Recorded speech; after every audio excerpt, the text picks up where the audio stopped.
Hey Insiders, Eric here from MUBUTV, and on today's episode of the Indie Insider series, we sit down with Beukes, lead singer from the band Livingston, where we talked about the journey from the band starting out on a major label with a top 20 album and single, as well as a successful tour, to being totally independent and financing their own recordings, and much, much more. Stay tuned. This episode of the MUBUTV Insider video series is brought to you by the Music Business Registry. The Music Business Registry is the leading music industry publisher of the most up-to-date contact information for major and independent record label A&R, music publishers, artist managers, music attorneys, music supervisors, and much, much more. The Music Business Registry is the trusted industry standard and source serving the music business community for over 30 years with the most accurate and up-to-date contact information available. Their titles include the A&R Registry, the Film and Television Music Guide, the Music Publisher Registry, and the Music Attorney Registry. All of their publications are available in PDF, CSV, or online subscription. Visit musicregistry.com and use coupon code MUBUTV10 at checkout. That's musicregistry.com, coupon code MUBUTV10. When you're ready to put your music to work, musicregistry.com. Hi, and we're back live here at the Global Rock Summit at the Hollywood Roosevelt Hotel in Hollywood, California. And we're here with the lead singer of Livingston, Beukes. Beukes, how are you? I'm great. Loving the time here. Great. The nice hot weather. I wanted to ask you, Livingston was founded in London, but you guys relocated to Berlin, I believe, in 2008. What prompted the band to do that move, to make that move? We got signed to Universal Music over there in Germany, and we moved over here. I lived there for a year as well myself, but then moved back to London. That's where I live now with the rest of the band. Oh, okay. Great. Once you guys were there, you landed a major record deal with Universal Music. How did that come about?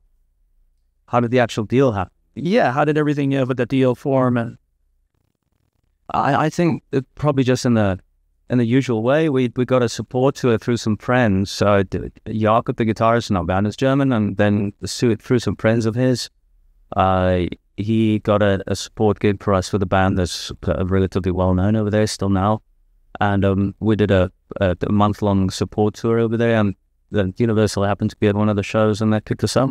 Wow. And so it just happened just like that? It's simple. Very quickly. It was quite strange, actually, because our manager did all the negotiations. We didn't even know about it. Literally, after everything was negotiated and done, we went in our hotel room, and they just said, "You're signed to Universal," which was pretty good. Wow. That's amazing. So, Livingston started out from a place where most bands strive to be at, which is signed to a major label. You guys also had a top 20 album, sold-out tour, and a top 20 hit single that brought a lot of acclaim to you guys. It would be interesting to our audience as to what happened with your situation, because I know things kind of changed with the situation, I believe, with the major label. With the label. Yeah. If you can talk a little bit about that, if it's okay to talk a little bit about that. Absolutely. Yeah. I think, so we as people and as a band, we were just in a bit of a different place relative to where the record company we were in terms of stylistically and musically and everything, really. And they wanted us to be in a particular, for lack of a better word, box. Right. We didn't want to be in that particular box. So it was great for a while, but then after a while, we just realized that that's not what we want to do. So we pushed in a different direction. They pulled in a different direction. And we eventually decided to part ways. Right. And yeah, the rest is history, I suppose. It wasn't necessarily the worst experience in the world. We learned a lot, a hell of a lot, all of us, and we figured out so many things, to why we make music, why we do what we do, with all of those questions that one has to face when something like that happens. And it was tough. There was some tough moments in there, but I think what we managed to get out of it as a result has made us a much stronger band, much stronger as individuals, to much more in a very specific direction, knowing exactly where we want to go and what we want to do and how we want to get there. It's been a very good experience. Right. I think all in. Yes. Great. So, with this record that you guys funded through your fans and through other means, how were you able to capture the live feel that you were after and weren't able to achieve in the previous efforts? Because I know I read that, you guys didn't feel like you captured that energy. And with this record, it kind of felt like a live set, like you built it like a live set, like one of your shows. Can you talk a little bit about that? I think it was mostly to do with the fact that with producers, if you don't really know a producer as a person, you haven't got a bunch of years behind you with that particular person. You don't know him completely, and then that kind of leaves you open to just because a record company or someone is paying for that person to make your record, right? Not necessarily how you want it to be, but how the person that's paying for it wants it to be. And then you kind of just have to trust yourself and go over to however that person wants your record to turn out. Hopefully everyone is, it's a win-win situation, but we ended up in a few situations where the songs, a lot of the songs were pushed in the direction where we didn't want them to go necessarily. So yeah, I don't know. I think in the end it was just when we rented this house like an hour outside of Berlin, in the middle of the countryside, no Wi-Fi or even telephone calls were very difficult to make. And we just minimized everything, and just our motto there was just, if it's fun, do it. If it's not fun, don't do it. It's just, that's the point. Right. We're doing this because we enjoy making music. We're kind of past the point of wanting to please people. The only people we want to please now is ourselves, and that was the motto for all of the recording process. And that was how the whole record unfolded. You know, we just wanted to do what we enjoyed, as opposed to what other people expected of us, or whoever's paying for it. We were paying for it, so we could have done whatever we wanted to, you know, which was immensely liberating. Yeah, and that leads me to my next question.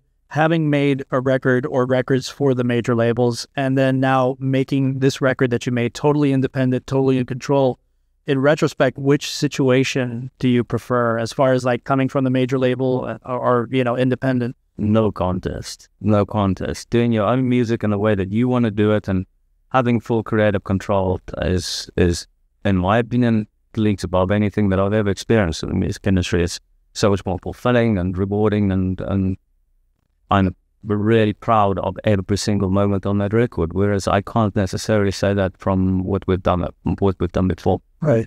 So, and you guys are showcasing tonight at the Global Rock Summit Showcase. Is this your first time in the States? Indeed, and well, our first time performing. Performing here. Okay, great. We've been here a couple of times recording and yeah, a few things, shooting videos. How's the experience been for the Global Rock Summits? This is the first year that they're doing it. Yeah, really good. Really good. And I think it's a great idea, you know? Yeah. One of the most difficult things doing what we do, certainly, is building up a network of people to be able to be in a situation where everyone is there for the same purpose and everyone is there really to network and meet other people. Right. You don't feel quite so weird doing so yourself, you know? Thanks so much for joining us in our conversation with Beukes from Livingston on our special MUBUTV Indie Insider series.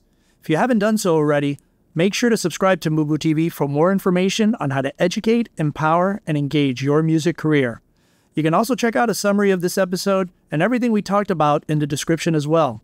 And if you enjoyed this video, we'd really love it if you hit the like button and let us know what other kinds of videos and types of content you would want to see on our channel.